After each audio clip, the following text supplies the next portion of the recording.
और गठबंधन की अटकलों पर मायावती ने एक बड़ा ऐलान यहां पर कर दिया है। मायावती इस दल के साथ यहां अब गठबंधन करेगी। ये लगातार अटकलें चल रही थी। आगामी लोकसभा चुनाव के ऐलान के बाद कुछ ही दिन अब बचे हैं, लेकिन यहां पर मीडिया रिपोर्ट में लगातार ये बताया जा रहा था कि मायावती आचार संहिता से पहले गठबंधन कर सकती है। लेकिन मायावती के एक ट्वीट ने यहां सब साफ कर दिया है तस्वीर, कि मायावती ने कहा है कि देश में लोकसभा चुनाव का आम चुनाव अकेले अपने बलबूते पर वो पूरी तैयारी व दमदारी के साथ लड़ेगी। ऐसे में चुनावी गठबंधन या तीसरा मोर्चा आदि बनाने की अफवाह फैलाना यह घोर फेक व गलत न्यूज है। मीडिया ऐसी शरारतपूर्ण खबरें देकर अपनी विश्वसनीयता न खोए, लोग भी सावधान रहे। और बीएसपी चीफ ने कहा कि खासकर यूपी में बीएसपी की काफी मजबूती के साथ अकेले चुनाव लड़ने के कारण विरोधी लोग काफी बेचैन लगते हैं। इसलिए ये आए दिन किस्म किस्म की अफवाहें फैलाकर लोगों को गुमराह करने का प्रयास यहां पर हो रहा है। किंतु बहुजन समाज के हित में बीएसपी का अकेले चुनाव लड़ने का फैसला अब अटल है। दरअसल बीते कुछ समय से मीडिया रिपोर्ट में दावा लगातार किया जा रहा है कि मायावती की पार्टी चुनाव का ऐलान होने से पहले कांग्रेस और समाजवादी पार्टी के इंडिया गठबंधन में साथ आ सकती है, और इस वजह से बीएसपी अभी अपने उम्मीदवारों का ऐलान नाम का नहीं कर पा रही है। दूसरी ओर कांग्रेस और समाजवादी पार्टी के उम्मीदवारों के ऐलान में देरी भी होना ये बड़ी वजह बताई जा रही है। हालांकि इस गठबंधन की अटकलों पर बीते लंबे वक्त से मायावती सफाई देती रही है, और अब मायावती का एक ट्वीट यहां साफ तौर पर एक बार फिर अकेले चलो की राह पर दिखाई दे रहा है। लेकिन क्या वाकई, क्योंकि अकेले चलो की राह जरूर यहां पर मायावती कहती दिखाई दे रही है, लेकिन राजनीति में कब क्या हो जाए ये नहीं कहा जा सकता। इससे पहले जयंत चौधरी ने पश्चिम उत्तर प्रदेश में लगातार वो एनडीए गठबंधन के साथ आने को लेकर इनकार कर रहे थे, लेकिन वो फिर भी आज एनडीए गठबंधन के साथ है। उधर नीतीश कुमार भी ऐन वक्त पर एनडीए के साथ चले गए थे। तो लाजमी है कि राजनीति में कब क्या हो जाए ये नहीं कहा जा सकता। और सीधे तौर पर अब क्या इसको ऐसे देखा जाए कि यहां मायावती का ये ट्वीट जो है वो कुछ और भी संकेत दे रहा है। गठबंधन की अटकलों पर लगातार जो है मायावती का यहां ऐलान कई बार देखा गया है, और इससे पहले भी गठबंधन की अटकलों को लेकर मायावती अपनी सफाई देती रही। लेकिन यहां पर अभी अटकलें जिस तरह से एक बार फिर यह लगाई जा रही है कि आचार संहिता लगते ही मायावती यहां गठबंधन का ऐलान कर देगी, और इंडिया गठबंधन में जाने के संकेत जो है वो यहां राजनीतिक विश्लेषक मीडिया रिपोर्ट के अनुसार जो है वो साफ तौर पर आ रहे थे। लेकिन अभी आप देखिए कि यहां किस तरह से मायावती ने जो ट्वीट किया है वो ऐसे मौके पर ट्वीट किया है जब माना जा रहा था कि 9 तारीख या 10 तारीख जो है वो डेडलाइन यहां हो सकती है मायावती के लिए। लेकिन अभी गठबंधन पर साफ तस्वीर जो है वो कहीं ना कहीं दिखाती हुई दिखाई दे रही है। लेकिन यहां अभी भी क्या राजनीतिक विश्लेषक सोचते हैं वो भी समझेंगे। और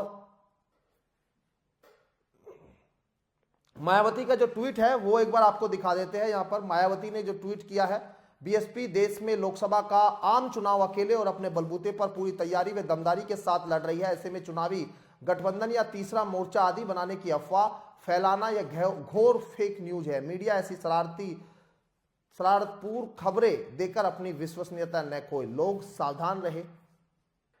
हमारे साथ बातचीत करने के लिए वरिष्ठ पत्रकार केपी मलिक जी भी जुड़े हुए हैं। मलिक साहब, आपका बहुत बहुत स्वागत है। और मेरा सवाल यही है कि क्या लग रहा है कि अभी भी मायावती आपको कि यहां गठबंधन में जा सकती है, ताकि मायावती, क्योंकि मायावती ने साफ अब कई बार वो पहले भी बोल चुकी है और अभी भी उन्होंने ट्वीट कर दिया कि वो गठबंधन या तीसरे मोर्चे की ओर जाना ही नहीं चाहती।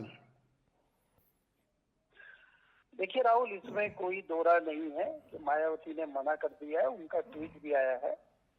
लेकिन मेरा मानना है कि ये जो ट्वीट उनका आया है ये थोड़ा सा इन्होंने जो चर्चाएं बहुत तेजी से चल रही इसको शांत करने के लिए ये ट्वीट किया गया है, और ये भी एक रणनीतिक निर्णय है।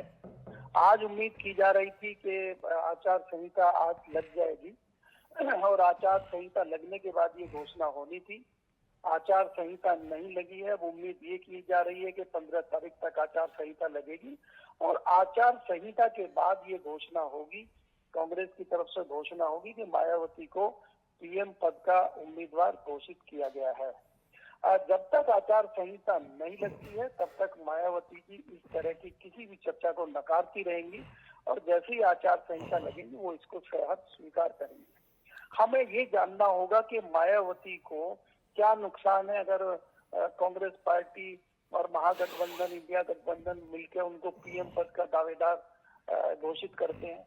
क्या देश का दलित वर्ग, क्या देश का दूसरे जो लोग हैं वो नहीं चाहेंगे कि मायावती जी प्रधानमंत्री बने? क्योंकि आप अगर देखेंगे उत्तर प्रदेश की मुख्यमंत्री जब जब मायावती रही है, प्रशासनिक सुधार बहुत अच्छा उत्तर प्रदेश में रहा है और उनसे तमाम खाली दलित ही नहीं जो दूसरे तबके भी हैं वो भी उनके राज्य में खुश रहते हैं और मुझे लगता है सहर्ष लोग इसको स्वीकार करेंगे और देश में एक दूसरा माहौल बनेगा। और ये मजबूरी है महागठबंधन की। महागठबंधन में आज कोई नेता ऐसा नहीं है, कोई चेहरा ऐसा नहीं है कि जो मोदी को टक्कर दे सके और मोदी के सामने खड़ा हो सके। इसलिए मायावती को सामने लाया जा रहा है और भारतीय जनता पार्टी भी इस बात से चिंतित है। इसलिए भारतीय जनता पार्टी कोई बहुत बड़ा एक्शन ना ले। भारतीय जनता पार्टी ने भी अपनी तैयारियां तो की होंगी, अगर इस तरह की परिस्थिति बनती है तो उन सब चीजों से बचने के लिए आज का जो है रणनीतिक ट्वीट किया गया है। और इसके बाद जो है जैसे ही आचार संहिता लगेगी वापस इसकी घोषणा होगी, मुझे ये उम्मीद है। मलिक साहब, लेकिन आप कह रहे हैं कि उम्मीद है और ऐसा कर सकती है, लेकिन मायावती बार बार ट्वीट करके जब इनकार करती है तो उसके बाद ये कैसे कयास लगाए जा रहे हैं कि मायावती फिर भी जाएगी? क्योंकि अभी जो स्थिति है वो साफ तौर पर कुछ बदली हुई दिखाई दे रही है। लोग ये भी कह रहे हैं कि मायावती कहीं ना कहीं इंडिया गठबंधन के साथ इसलिए भी नहीं जाएगी क्योंकि उनको सीबीआई और जांच एजेंसियां जो है उनका भी कहीं खतरा लगता है। अब जिस तरह से वो ट्वीट कर रही है उसके बाद कैसे इस बात को जो है कहीं पुख्ता अगर जानकारी इसको लेकर मिल सके कि यहाँ माना जा रहा है कि 15 या उससे पहले या उसके बाद? देखिए, अब सीबीआई ईडी का डर जब चुनाव नजदीक आते हैं तो नहीं रहता है। और दूसरी बात यह है कि मायावती को गठबंधन के साथ जाने में कोई नुकसान नहीं है। अगर आप देखेंगे जब जब मायावती अकेली लड़ी है तो उनको नुकसान हुआ है। आज की डेट में वो 0 उनके पास एमएलए है, एक एमएलए नाम मात्र का है जो अपने बलबूते पे जीत के आया। उसमें कोई सहयोग मायावती का या बसपा का नहीं है। पिछले 2019 के चुनाव में 3 पार्टियों के गठबंधन के साथ बसपा लड़ी थी तो उनके 10 लोकसभा के सांसद जीत के आए थे। उससे पहले 2014 में उनका 0 सांसद था। तो मायावती भी जानती है उनके अकेले लड़ने से पार्टी खत्म हो जाएगी। उत्तर प्रदेश में माना जाता है कि 20 से 22% दलित वोट है और वो खिसकते खिसकते आज मायावती के पास 10 से 12% दलित वोट बचा हुआ है। अगर वो इस बार कोई अच्छा निर्णय नहीं लेती है तो वो भी खिसक जाएगा। उसमें से काफी हद तक दलित जो है कांग्रेस या भाजपा में बढ़ जाएगा और उनके पास 1 से 1.5% बनेगा और ये जो है राजनीतिक सुसाइड होगा मायावती के लिए। तो वो इस तरह से अपनी राजनीतिक आत्महत्या करेंगी, मुझे नहीं लगता। तो ये सब रणनीति के तहत मायावती ने ये ट्वीट किया है और हम पत्रकारों में, राजनीतिक गलियारों में, दिल्ली के लुटियन जोन में इस चीज की चर्चा खूब ठोस तरीके से है कि अल्टीमेटली मायावती को महागठबंधन के साथ आना ही होगा। जी चलिए, बहुत शुक्रिया आपका बातचीत करने के लिए। और अभी भी यहाँ ये माना जा सकता है कि अभी भी मायावती गठबंधन के साथ आने वाले दिनों में दिखाई दे सकती है, क्योंकि राजनीति में बदलाव कभी भी आ सकता है, इस बात से इनकार नहीं किया जा सकता।